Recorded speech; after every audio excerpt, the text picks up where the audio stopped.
Graça e paz, amados irmãos, que Deus abençoe a vida de cada um de vocês.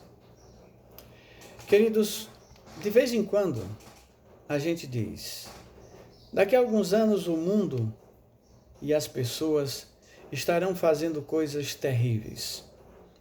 Estarão fazendo na frente de todos comportamentos vulgares que ainda são feitos escondidos. E a gente pensa, eu não estarei aqui para ver, porque isso vai demorar um pouquinho mais. O mal avança, mas essas coisas vão demorar para serem feitas na frente de todos sem constrangimento. Erramos feio em nossas previsões. Não sei mais o que falta de sujo a ser feito descaradamente na frente das pessoas. O tema de hoje é qual é o seu alicerce espiritual. O texto está em Efésios, capítulo 2, versículo de 19 a 21. E Paulo, falando aos Efésios, diz assim: Portanto, vocês já não são estrangeiros nem forasteiros, mas concidadãos dos santos e membros da família de Deus, edificados sobre o fundamento dos apóstolos e dos profetas, tendo Jesus como pedra angular, quer dizer, como exemplo, no qual todo edifício ou toda vida, toda criatura é ajustado e cresce para tornar-se um santuário santo no Senhor. Concidadão dos santos. Indivíduos que, com relação aos santos, desfrutam da mesma condição que eles. Membros da família de Deus. Quer fazer parte dessa família? Então eu lhe pergunto, qual é a base em que se apoia o seu coração para pensar, falar e agir na sua vida? O que é certo e errado para você?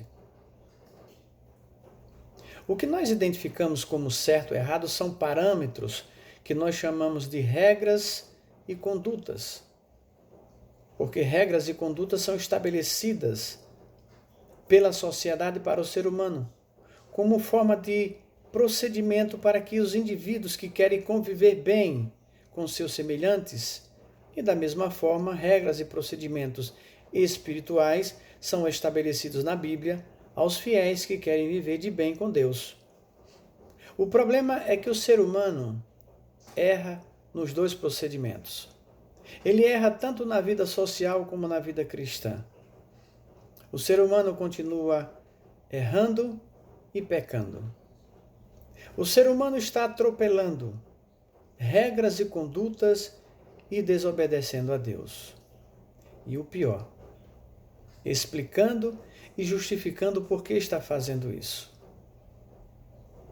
O que é sujo, explicado por uma pessoa cheia de argumentos e palavras bem colocadas, conseguem convencer a muitos que a sujeira, ou um pouco dela, é normal.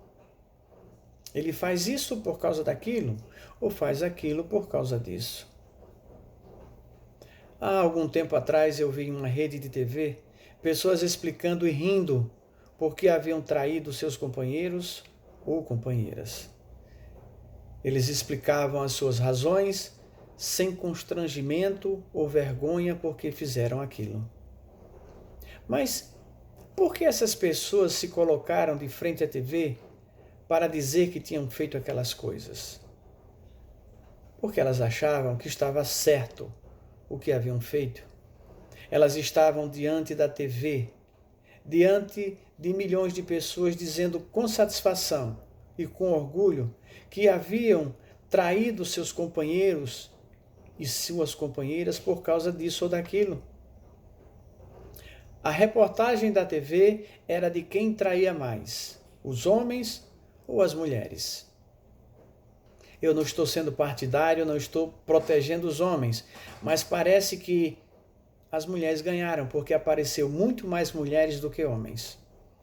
As mulheres exibiram orgulhosamente seus rostos, dizendo que traíam mais e melhor. Melhor quer dizer, sabia enganar mais e melhor o seu parceiro.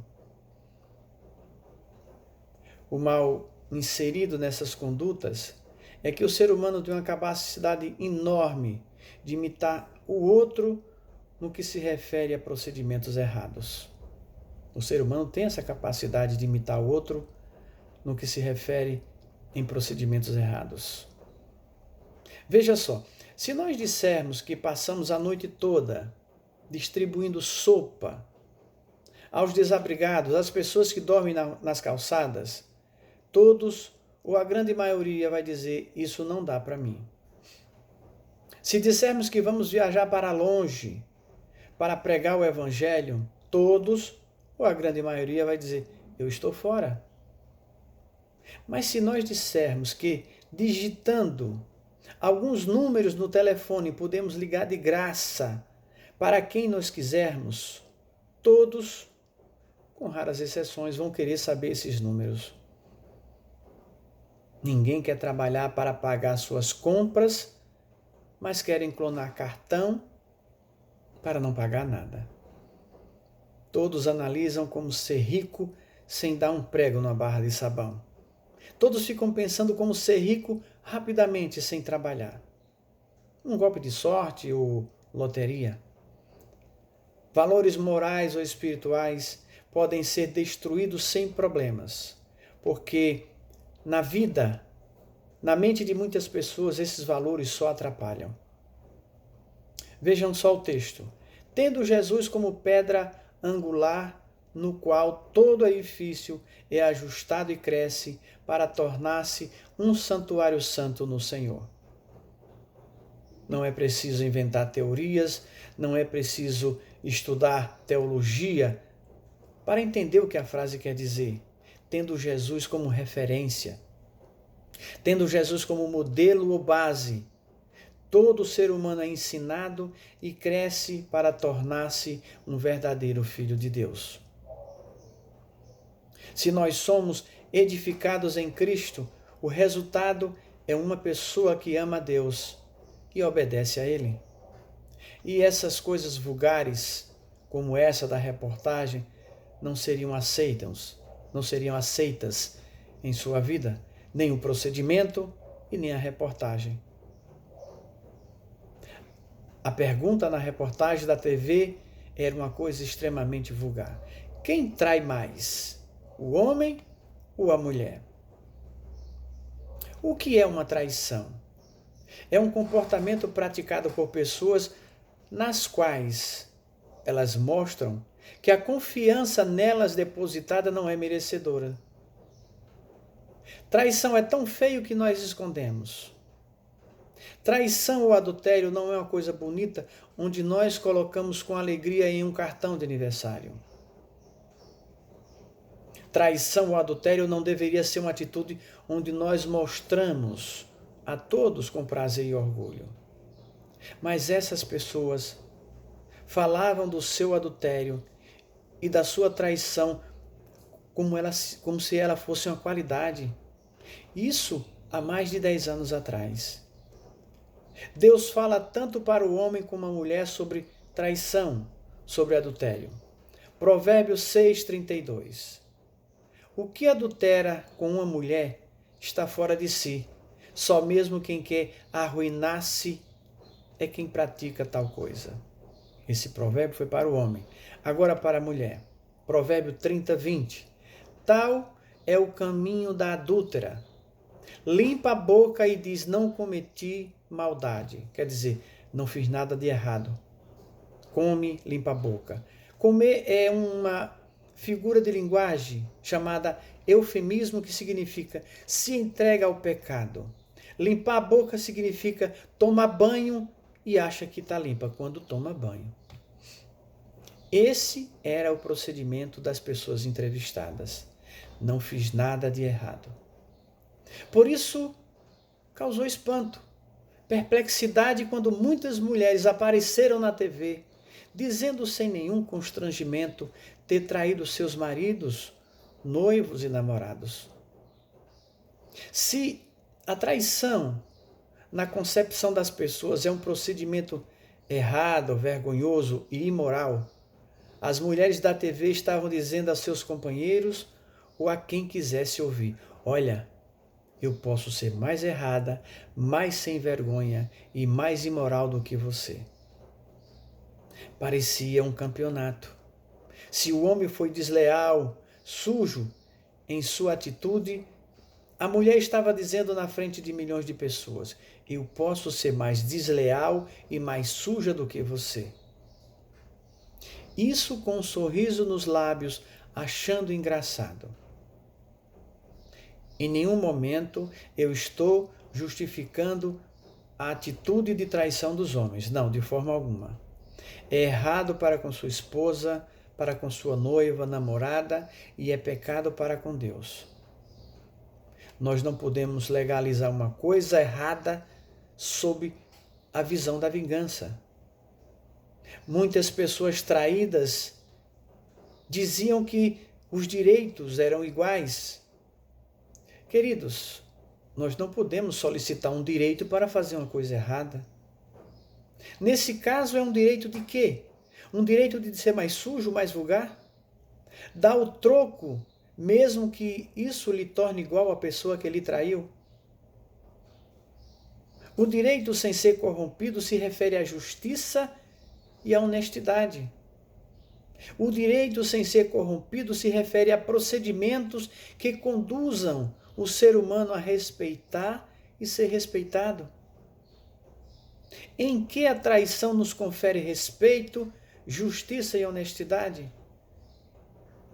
Se as pessoas brigam por coisas erradas e imorais, os seus direitos serão cada vez mais difíceis, porque em nenhum momento essas coisas lhe conferem direito, respeito ou dignidade.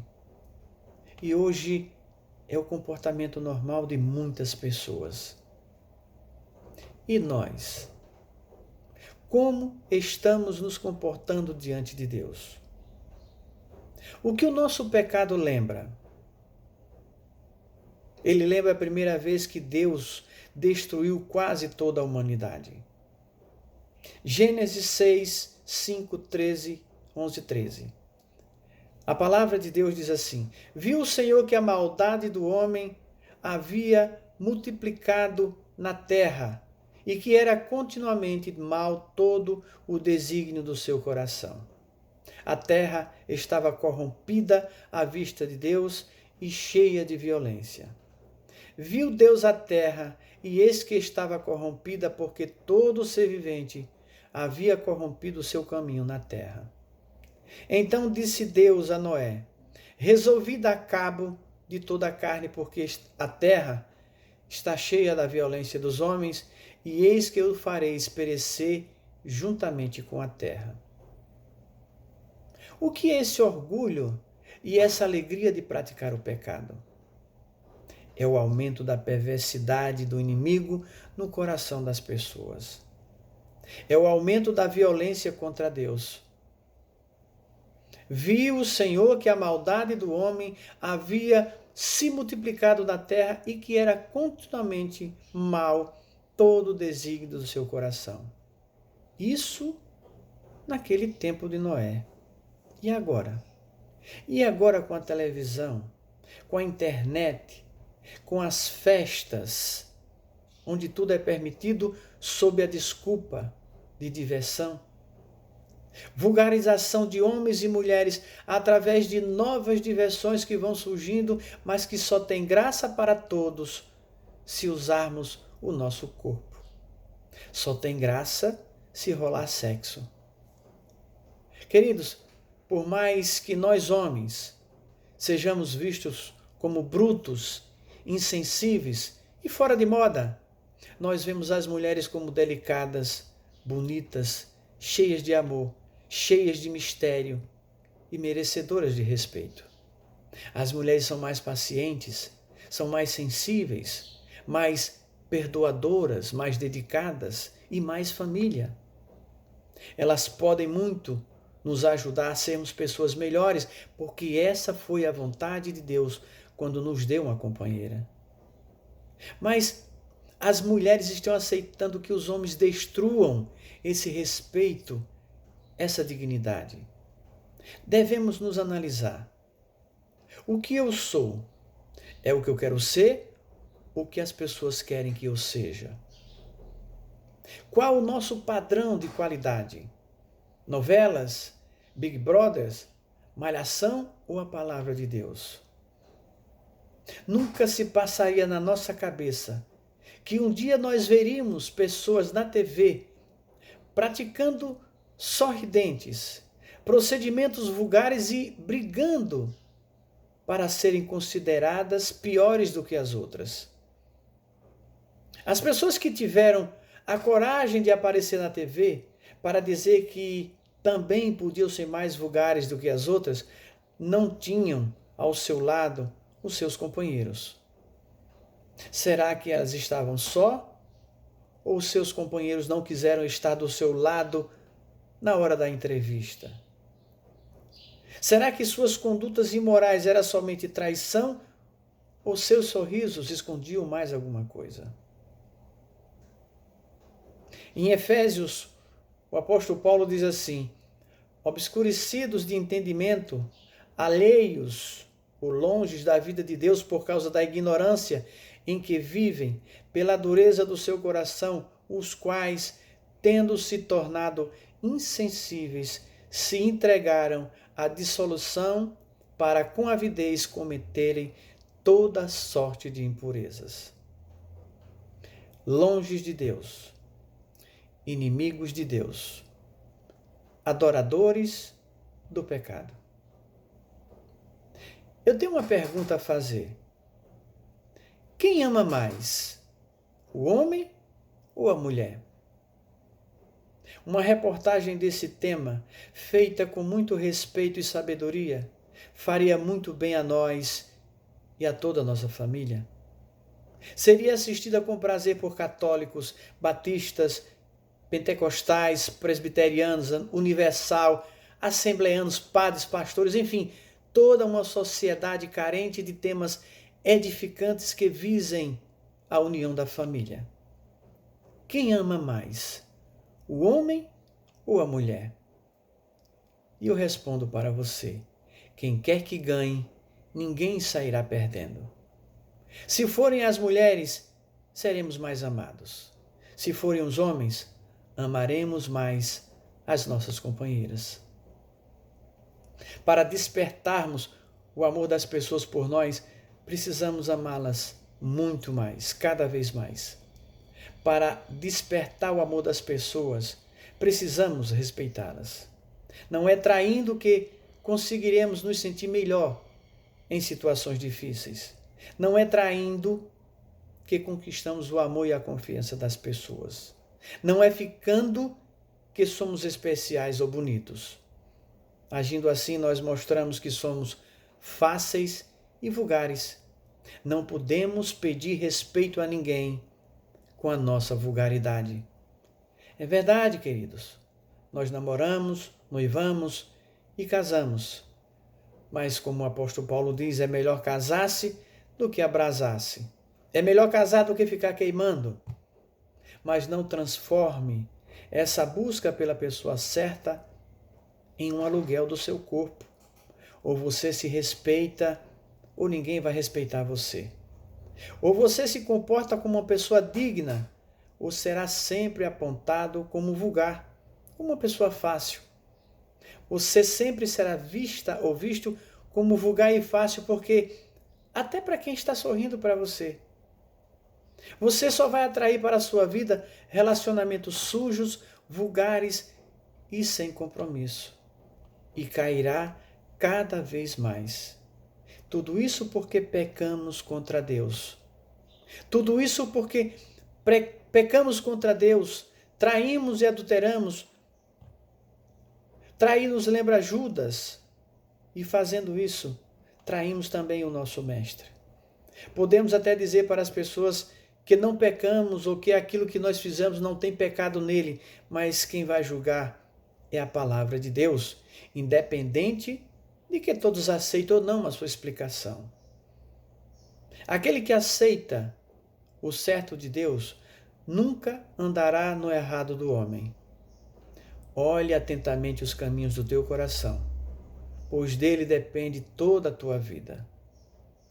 O homem que não corrompeu o seu caminho pode tomar posse da palavra de Deus, porque ele diz que nós somos membros da sua família.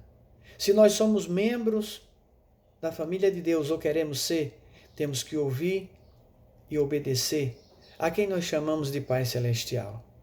Se nós somos membros da família de Deus ou queremos ser, sabemos que não há alicerce mais sólido, mais firme para confiarmos a nossa vida do que em Jesus Cristo. A terra pode estar corrompida ou se corrompendo, mas o nosso caminho pode ser limpo. A terra pode estar cheia de violência, mas Deus diz que nós não somos daqui, mas concidadãos dos santos, e os santos moram no céu. Retiremos, queridos, a maldade, a violência do nosso coração, porque nós temos um encontro marcado com o Senhor. Ele morreu para que Deus, mesmo olhando para a terra corrompida, mesmo olhando para nós, não desse fim a toda criatura vivente, mas um caminho, um alicerce firme para a nossa salvação. O pecado se multiplicou na terra muitas e muitas vezes, mas Jesus veio para perdoar os nossos pecados. O pecado está em nossa volta, ao nosso derredor, mas Jesus é a rocha no qual nós nos agarramos. Se o pecado está no mundo, esconda-se no Senhor. Cresça e torne-se um vaso santo em Jesus Cristo. Esse é e deveria ser sempre o nosso alicerce espiritual. Assim deve ser a nossa vida em Cristo. Que Deus nos abençoe. Amém?